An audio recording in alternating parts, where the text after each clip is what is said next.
सखी सावली काव्यांजली। श्रेष्ठा, तू इथे काय करतेस? तू इथे येणार त्याची खात्री होती ना। तुला काय वाटतं मला फसवस? मला कळणारच नाही। माझे पैसे काढ। कसले पैसे?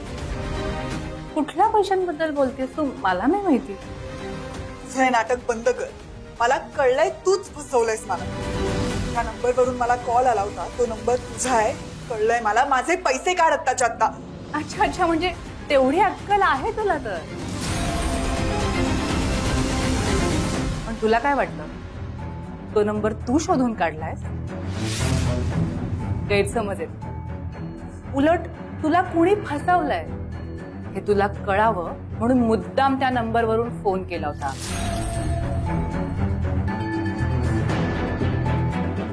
म्हणता काव्य, अगं कुठला नंबर, कसले पैसे? अहो मला नंतर सांगत बसा, आधी माझे पैसे दे।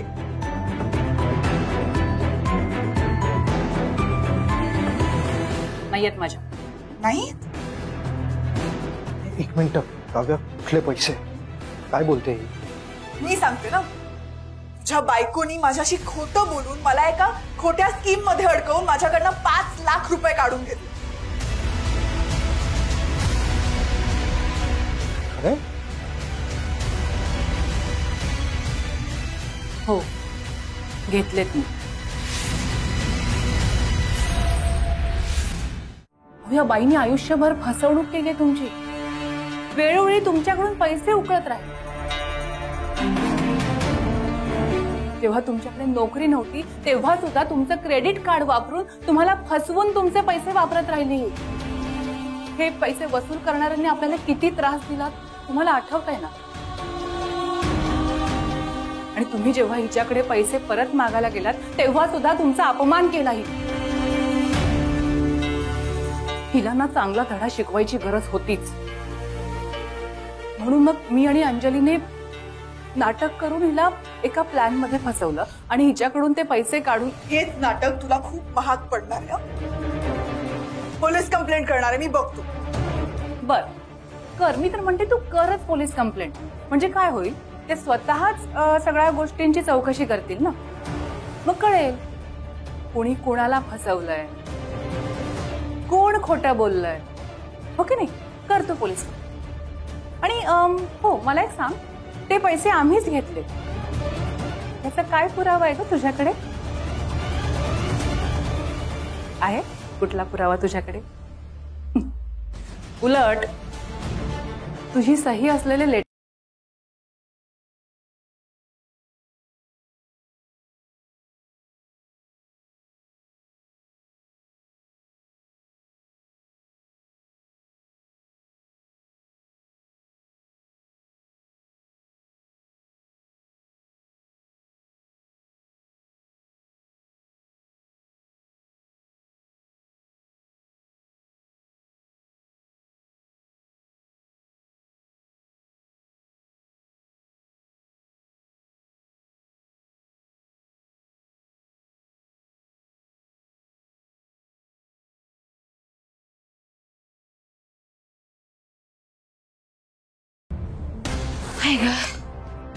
शू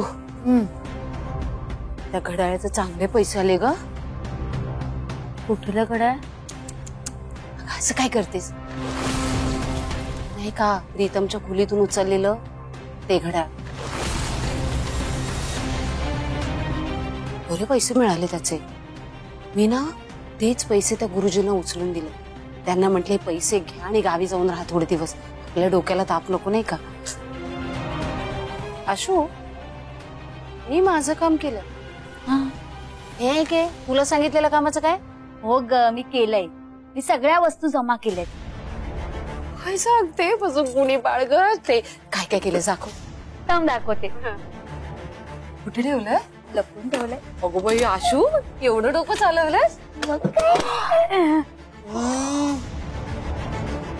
अरे वा वा वा वा, एवढं सामान? काय काय?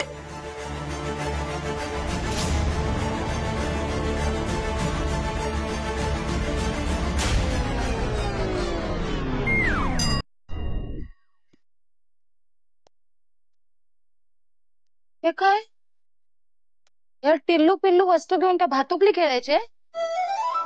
शी बाई, आता काय केलं मी? काय चुकलं माझं? तुझं काही चुकलं नाही, तुला जन्म दिला ना हेच चुकलंय माझं. अगं ह्या वस्तू विकून वडापाव तरी मिळणार आहे का आपल्याला? मूर्खा कुठली. अगं आशू, आपल्याला पुढच्या आपल्या भविष्याची सोय करायची की नाही, त्यासाठी चांगल्या वस्तू पाहिजे. हे बघ, या घरात आहे की नाही चांदीची भांडी आहे. पाहिलंय मी. ही भांडी काही लोक लोणचं घालायला वापरणार आहे. आणि हे बघ, घरात आता वेगळी प्रकरणं चालू आहे, तणाव आहे. तेवढ्यातल्या तेवढ्यात आपण हात साफ करून घेऊ. काय म्हणतेस? असं काय चालते?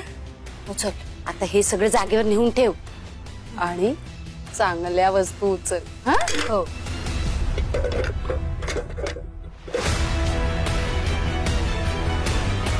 काकू आणि आशू आमच्याच घरात चोरी करतायत. नक्की काय चाललंय यांच्या मनात? नाही श्रेष्ठा, पुन्हा ही चूक करू नकोस. एकदा मी तुला सोडलंय, मी परत तुला सोडणार नाही. त्यामुळे इथून पुढे माझ्या मंगळसूत्रापासून आणि माझ्या नवऱ्यापासून लांब राहायचं. मला लांब राहायला सांग. हा नवराज माझ्याकडे आला होता, विसरलीस? अगदी बरोबर आहे तुझं. मीच तुझ्याकडे आलो होतो आणि ती माझ्या आयुष्यातली सगळ्यात मोठी चूक होती. माझ्यावर खरं प्रेम काव्याने केलं. तू काय ग, तू वेळोवेळी फक्त माझा वापर करून घेतलास. त्यांच्याबरोबर राहणं ही तुझी फक्त एक कॉर्पोरेट डील होती श्रेष्ठा. अतिशय खोटारडी आणि स्वार्थी मुलगी आहेस तू. तुझ्यामुळे मी आयुष्यात भरकटलो. हे मोठ्या सौंदर्याला मोहित झालो. कुठलीही अपेक्षा न ठेवता, कुठलाही स्वार्थ न ठेवता काव्यानी माझ्यावर प्रेम केलं मनापासून. तू माहिती कशी आहेस श्रेष्ठ? यस एक. आणि आणि लोकांचे पैसे वापरून, लोकांच्या पैशांवर जगायचं, लोकांचा वापर करून त्यांना सोडून द्यायचं, ही लायकी आहे तुझी. आणि काव्या, मी तिच्याशी वाईट वागलो, तिची फसवणूक केली, तरीही तिने माझी साथ सोडली नाही. मी आणलेल्या एका छोट्याशा गजराने ती आनंदी होती. माझ्या चेहऱ्यावर स्माइल बघते आणि तिला आनंद होतो. तू हिचं कौतुक करतोस. माझी आणि हिची कंपॅरिझन होऊच शकत नाही. ही कायम माझ्या मागेच राहणार, माझ्या पुढे जाऊच शकत नाही. बरोबर आहे. तुझं आणि तिचं कंपॅरिझन होऊच शकत नाही. तू नेहमी पुढेच राहणार. अगं, जिथे फायदा असेल, जिथे पैसा असेल, जिथे स्वार्थ असेल, तिथे तुझ्यासारख्या मुली पुढेच राहणार. पण जिथे संकटाचा सामना करायचा असेल, सगळ्यांना एकत्र घेऊन चालायचं असेल, तिथे काव्यासारख्या मुली पुढे राहणार नेहमी. आणि तुला अजून एक सांगू, अशा मुलीनं कुठलंच क्रेडिट घेत नाही. त्यांना पुढे पुढे करायची गरज नाहीये. लोकांना दिसतं ते. श्रेष्ठा, मला माझ्या बायकोचा अभिमान, कौतुक आहे मला तिचं. आणि सगळ्यात महत्वाचं म्हणजे काव्या माणूस म्हणून खूप उत्तम आहे. आणि तू तू माणूस म्हणून ना. अरे ही बावळट मूर्ख बायको. खूप झालं, खूप झालं तुझं श्रेष्ठ. तुझं आणि माझा काहीही संबंध नाहीये. Get out. नाही निघणार आहे. माझे पैसे मिळाल्याशिवाय मी इथून कुठेही जाणार नाही.